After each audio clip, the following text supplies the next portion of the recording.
What is up, you guys? Welcome back to the channel, and in today's video we're going to talk about the idea that failure is the only option. A little controversial. Let's dive in.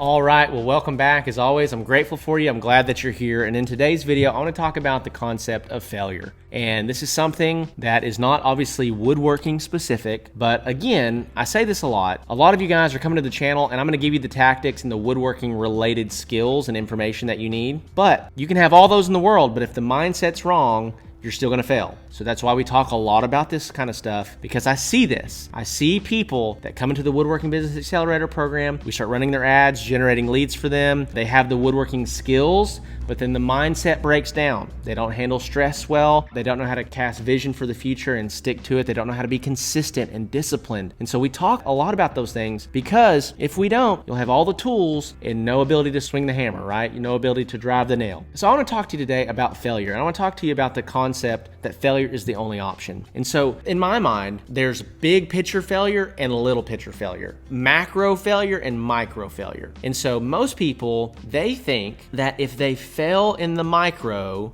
they're going to fail in the macro. Right? And so let me give you an example of what I mean by this. So macro failure, in my opinion, is total and complete bankruptcy, getting divorced, losing your home, not living a life full of purpose or meaning. Like you've missed it at the end of your life and you're on your deathbed, you're full of regrets. Okay? That is macro failure, in my opinion. What's micro failure? Micro failure are the little things that you get wrong along the way. Now, what happens is if you fail here and you're too prideful to acknowledge it, or you think everybody else was wrong and you were right, or you blame the market because the market didn't buy your thing that was great and it's their fault that I didn't sell anything, instead of taking ownership for it, you will end up in macro failure. You'll end up in big picture failure. But here's the reality. So many people are terrified of failure. They don't want to fail. This is one of the greatest fears that any of us face. But when we say that, we're talking about macro failure. We're talking about big picture failure. So when we talk about micro failure, we have to accept the fact that you're going to fail at something on a daily basis. There's a study that was done that said after 20 hours of study in any field, in anything that you're interested in, after 20 hours of study in that thing and doing that thing, you're going to be more competent than 95% of the people on the planet at that thing. So let's say you want to learn how to play the guitar. After 20 hours of studying and playing and learning the guitar, you're going to be more competent and better than 95% of people on the planet at playing the guitar. Pretty cool, right? Let's say it's accounting, knowing your numbers inside of your business. After 20 hours of deliberate practice and study of learning how to know and manage your numbers inside of your business, you're going to be better than 95% of people in the world at managing numbers and managing the cash flow inside of a business. Here's the kicker. Most people are so afraid of feeling stupid and feeling dumb and failing that they will put off that first hour of work for years.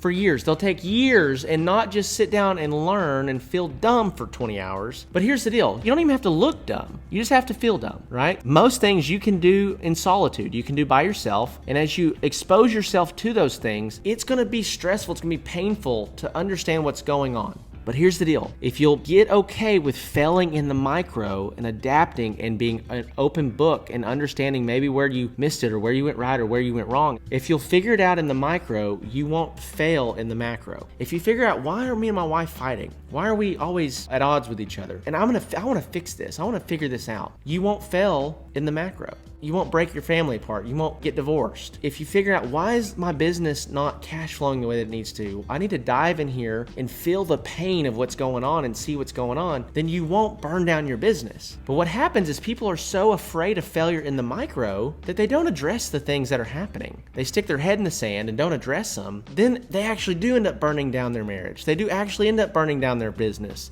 right? They actually end up living a life without purpose. And so the main thing that I want to kind of share with you guys is just this concept of failing with your eyes wide open. Failing with your eyes wide open. So, like I mentioned, don't bury your head in the sand. I mean, imagine for a second if you're boxing, right? And every time that the other boxer goes to throw a punch at you, you close your eyes and wince at it, which is most people's tendencies. But a good boxer, a skilled boxer, knows that the pain that's coming, they want to see it coming. They want to have eyes wide open so that, number one, either they can evade it or they can try to minimize the blow. And so having our eyes wide open while experiencing failure is so incredibly important because it's going to allow you to, number one, learn from it. And number two, it's going to allow you to identify what's going on so that if it does fail, so that if it does blow up, like I know people that have burned their marriages to the ground multiple times with multiple people. And if you ask them, it's still everybody else's fault.